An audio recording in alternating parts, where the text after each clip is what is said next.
Bonjour, bienvenue sur Radio Judaïka dans votre émission en toute franchise. J'ai le plaisir de recevoir ce mardi Stéphanie Pernaut-Baudon. Bonjour. Bonjour. Vous allez bien? Très bien. Stéphanie Pernaut-Baudon est une personnalité très importante. Personnalité très importante parce qu'elle est vice-présidente à l'apprentissage et à la formation professionnelle. C'est une très grosse délégation en fait. C'est la deuxième délégation régionale. Deuxième délégation en budget. En budget. Combien? À peu près 300 millions si on compte tout pour la formation et 200 pour l'apprentissage, donc 500 millions d'euros. Combien de personnes concernées? À peu près 90 collaborateurs à la région Auvergne-Rhône-Alpes et 51 000 apprentis cette année en Auvergne-Rhône-Alpes. Alors les apprentis en Auvergne-Rhône-Alpes vont dans des écoles. Il y a beaucoup d'écoles qui On a forment. 83 CFA en Auvergne-Rhône-Alpes. Le CFA pour les auditeurs. Centre de formation pour apprentis, c'est-à-dire le lieu dans lequel vous apprenez votre formation par apprentissage. Alors comme on est à Lyon, quelles sont par exemple les écoles? Alors à Lyon, vous avez beaucoup de centres de formation pour apprentis. Vous en avez à Lyon et sur la métropole lyonnaise. Oui, excusez-moi. Voilà, sur l'ensemble des centres de formation pour apprentis, vous avez aussi des écoles de production qui sont des écoles qui vous permettent de raccrocher un petit peu au système scolaire sans véritablement être à l'école. Et sur l'ensemble de la métropole, on peut compter 14 centres de formation pour apprentis, tous métiers confondus. Ça va des métiers de l'automobile aux métiers de la restauration, en passant par la boucherie, la pâtisserie. En région Auvergne-Rhône-Alpes, ça fait énormément de travail. Vous allez les visiter, ces CFA et ces écoles de production? Alors dans le mandat, je me suis engagée à aller dans tous les centres de formation pour apprentis de la région. Sur les 83, je pense que là, j'en ai déjà vu bien une bonne trentaine. Et à chacun de mes déplacements, de toute façon, quel que soit le département dans lequel je me trouve, je vais visiter un centre de formation pour apprentis. D'abord, c'est important pour eux. Et puis, ça nous permet sur le terrain aussi de voir comment fonctionnent les financements qu'on peut apporter et les réels besoins attendus par les personnes qui travaillent pour l'apprentissage dans nos territoires. Les réels besoins parce que vous essayez d'adapter l'offre à la demande. Est-ce qu'on y arrive? Parce qu'on a l'impression qu'il y a une plainte incessante, non pas au niveau de l'apprentissage, mais plutôt au niveau de la formation professionnelle. On y reviendra dans un deuxième temps. Comment ça se passe vraiment? Pour l'apprentissage, c'est assez bien organisé jusqu'à maintenant. D'abord, c'est le processus de décentralisation qui a eu lieu il y a 30 ans. Donc depuis 30 ans, toutes les régions se sont organisées pour que l'apprentissage puisse être concerté et discuté avec tous les acteurs territoriaux. Donc on a une expérience qui est faite depuis de nombreuses années. Et aujourd'hui, on a un système qui fonctionne et qui permet d'avoir mis en place des dispositifs régionaux qui sont la conséquence de vraies demandes des territoires. Par exemple, on finance le premier équipement des apprentis. Chaque apprenti en Auvergne-Rhône-Alpes qui débute une formation a son équipement professionnel financé par la région. Ça, c'est venu d'une demande des centres de formation, des familles, des jeunes. Et tous ces dispositifs, ils sont évidemment à leur service, mais ils viennent un peu du travail collaboratif qu'on a mené. Donc c'est quelque chose qui est assez bien rodé aujourd'hui. Un apprenti, c'est à quel âge? L'école, on la quitte à quel âge? Alors vous pouvez être apprenti à 16 ans et jusqu'à 25 ans, mais là dans le cadre du projet de loi, l'apprentissage sera porté à 30 ans. Il y avait une expérimentation qui était en cours à 30 ans. C'est-à-dire? Vous pouvez être apprenti jusqu'à 30 ans. À 29 ans, vous pouvez commencer un apprentissage.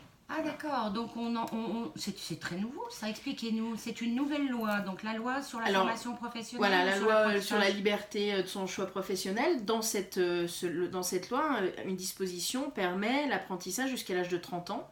Avant, c'était 25 ans.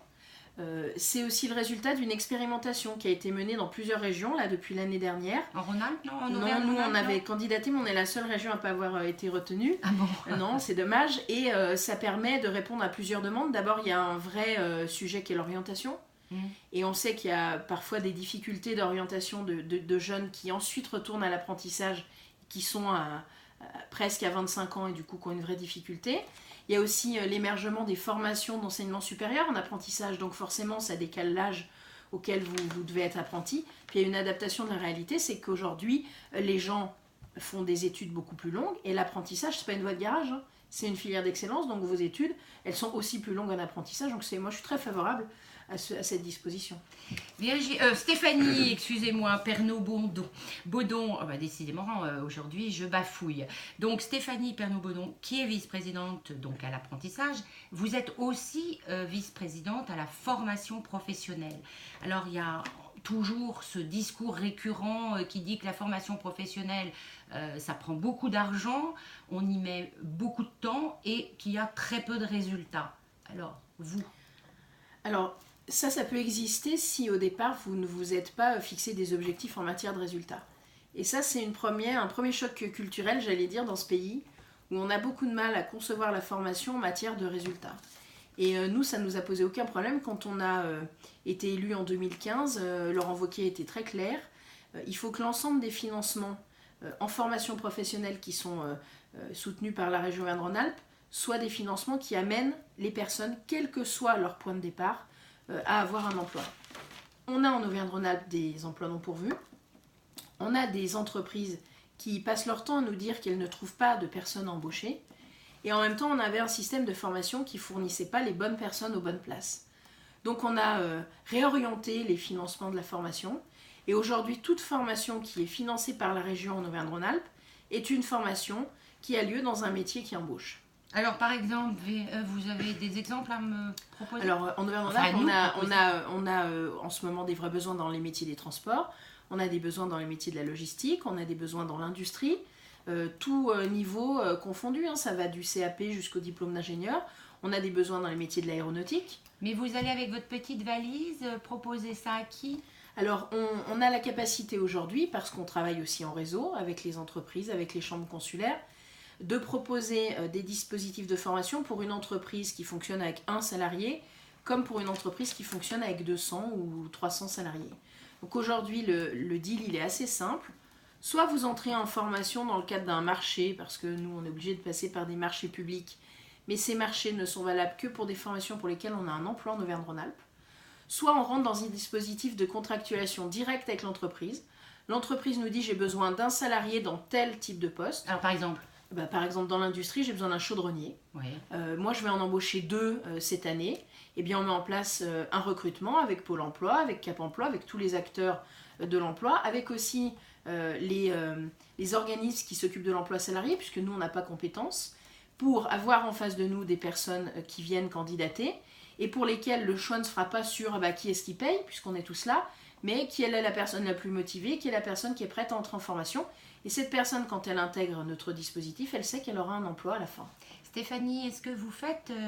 Pardonnez-moi de vous appeler Stéphanie, mais pour les auditeurs et les auditrices, elle a une toute petite quarantaine, donc je me suis permis de faire ça. Vous avez un accompagnement aussi des publics difficiles? Oui, on a de toute façon... Parce qu'on avait l'impression, vous êtes dans un exécutif tenu par Laurent Wauquiez, on en parlera tout à l'heure, on parlera peut-être de politique nationale un petit peu tout à l'heure si on a le temps. L'accompagnement des publics difficiles, c'est encore dans les rayons de la région? Alors, moi j'ai évité depuis le début de mandat de tomber dans les caricatures dans lesquelles on veut nous emporter, mais on a de toute façon obligation de s'occuper de tous les publics en Auvergne-Rhône-Alpes. Et le parti qu'on a pris de ne former des gens que dans des métiers qui embauchent, le parti il vaut pour quelqu'un qui sort de l'école, qui vaut pour quelqu'un qui vient d'être licencié, ou qui vaut pour quelqu'un qui est très éloigné de l'emploi. La seule différence que l'on fait, c'est que quelqu'un qui sort de l'école, il a une formation qui est courte, et quelqu'un qui est très éloigné de l'emploi, par exemple le dispositif RSA qu'on a mis en place, alors, il a un parcours, c'est le revenu de solidarité pour les personnes, qui est financé par les départements. D'accord. Ces personnes-là sont très éloignées de l'emploi, et bien on a un parcours qui est plus long, parce qu'il faut d'abord les resociabiliser, on va dire, ensuite leur permettre de travailler sur leur projet professionnel, et c'est un peu plus long évidemment parce qu'ils ont quitté le domaine professionnel depuis très longtemps. Et ben on fait un parcours qui est plus long et ces personnes trouvent un emploi comme tout le monde, comme celui qui sort de l'école de la même façon. Donc bien évidemment que la majorité de Laurent Wauquiez prend en charge les personnes les plus éloignées de l'emploi. Par contre, elle ne fait pas de l'assistanat, elle les met comme tout un chacun de façon très équitable dans un dispositif de retour à la dignité et de retour à l'emploi, parce que c'est aussi très important pour quelqu'un qui n'a pas travaillé depuis très longtemps de rentrer dans un dispositif qui lui permet d'être autonome demain et de pouvoir vivre sans bénéficier d'allocations. Ce qui n'est pas forcément d'ailleurs, quand vous rencontrez les personnes très éloignées de l'emploi, quelque chose qui vous le demande. Ce qu'ils demandent, c'est d'être capable de gagner leur vie et de pouvoir vivre correctement sans avoir besoin de personne. Et ben, c'est ce qu'on essaye de faire, même en appartenant, j'allais dire surtout en appartenant à la majorité de Laurent Wauquiez. Stéphanie Pernoud-Bonon, vous avez parlé de resociabilisation. On a une polémique il y a quelques semaines sur les 450 djihadistes qui vont sortir de prison. Est-ce est-ce que vous pensez qu'on peut resociabiliser ce type de personnalité en sachant bien sûr qu'il faut qu'elle soit de nationalité française? Alors là, c'est un sujet qui est quand même différent de la formation en tant que On telle. est d'accord, mais qui est Mais on est d'accord qu'il peut être en aussi. lien, mais là pour le coup j'ai un avis qui est beaucoup plus ferme sur la question. Là on parle de personnes qui ont été emprisonnées parce qu'ils ont attaqué la France. Et parce qu'ils considèrent que la France en tant que république et nation n'a pas lieu d'exister comme elle l'est aujourd'hui. Donc moi demain on libère ces personnes, je pense qu'elles ne doivent pas rester dans le même pays que moi ou que mes enfants en liberté. Donc je parle des Français, les étrangers, moi je suis plutôt d'avis depuis très longtemps de les expulser, donc ils retournent chez eux. Par contre, les Français, je les mets en centre de sûreté pour pas qu'il arrive les drames pour lesquels on crée des grandes manifestations ensuite, mais il serait bien de traiter en amont ce qui se passe. Et dans ces centres de sûreté, on jugera ce qu'il est opportun de faire. Mais je pense que la première chose à laquelle il faut veiller, c'est la sécurité des Français, avant même de se poser la question, et tant pis si ce que je dis est choquant, la question de savoir si ces personnes peuvent avoir ou obtenir une formation ou revenir dans la société. Tout ce que je sais, c'est qu'en l'état actuel des choses, cette société, il la rejette. Et ce pays, il le rejette. Donc les choses sont complètement différentes. Et moi, je pense d'abord à la sécurité des Français plutôt qu'à leur bien-être.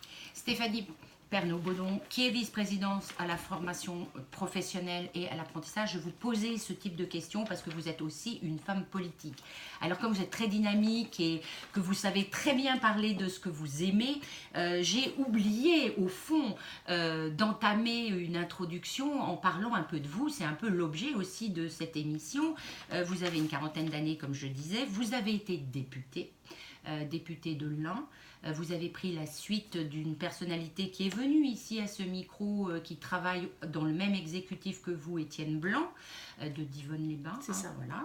Et vous avez été député, un mandat, et vous avez été battu, comme plein d'autres hommes et femmes politiques, par un député de la République En Marche. Quel est votre regard aujourd'hui, national, de formation, d'enseignement, sur ce qui se passe au niveau de l'éducation en France aujourd'hui? Alors, ce que je remarque de ce que fait ce gouvernement qui est en place et que les Français ont voulu, je rappelle qu'ils ont voté, donc ils ont les parlementaires et les élus qu'ils ont souhaités. Moi, je suis... D'abord, je pense que l'échec qu'a eu ma famille politique et que j'ai subi moi aussi, les Républicains, voilà. Et que j'ai subi moi aussi, finalement, depuis quelques années, on y avait participé. Je pense qu'on n'a jamais été capable, les générations qui m'ont précédé, n'ont jamais été capables, à un moment donné, de rester fermes dans leurs convictions. Et on a très longtemps pensé en politique qu'il était bien de s'arranger avec la vie de tout le monde pour durer. Et je crois que je fais partie d'une génération qui n'a pas cet objectif de durer, mais plutôt d'agir le temps qu'on est là.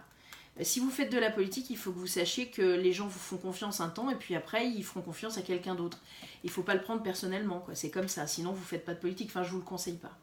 Et aujourd'hui, ils ont choisi le gouvernement d'Emmanuel Macron parce que Emmanuel Macron a représenté un changement qui leur était nécessaire dans la campagne électorale que l'on a pu vivre. Aujourd'hui, ce que je remarque, qui me gêne, c'est trois choses. D'abord, Emmanuel Macron met en place des réformes que, pour certaines, ma famille politique aurait dû porter depuis longtemps. Et je le regrette parce que du coup, on n'aurait peut-être pas eu le même résultat, c'est-à-dire notre échec... Comme la SNCF, la formation professionnelle... Alors, sur la formation, je pense qu'il y a des choses qui ne sont pas abouties, mais au moins, il se passe quelque chose. Donc oui, il y a des choses qu'on portait d'ailleurs et qu'on aurait pu faire depuis très longtemps. Ensuite, là où je ne suis pas d'accord avec ce qui se passe avec ce gouvernement, c'est que comme il y a eu une vague en matière d'élection, on a affaire quand même à des élus, pour les rencontrer très régulièrement, qui ont dénaturé ce qui était pour le coup la fonction de député. Un député, c'était quand même quelqu'un qui évidemment votait des lois à Paris, mais pour voter ces lois à Paris, il portait un petit peu la voix des territoires.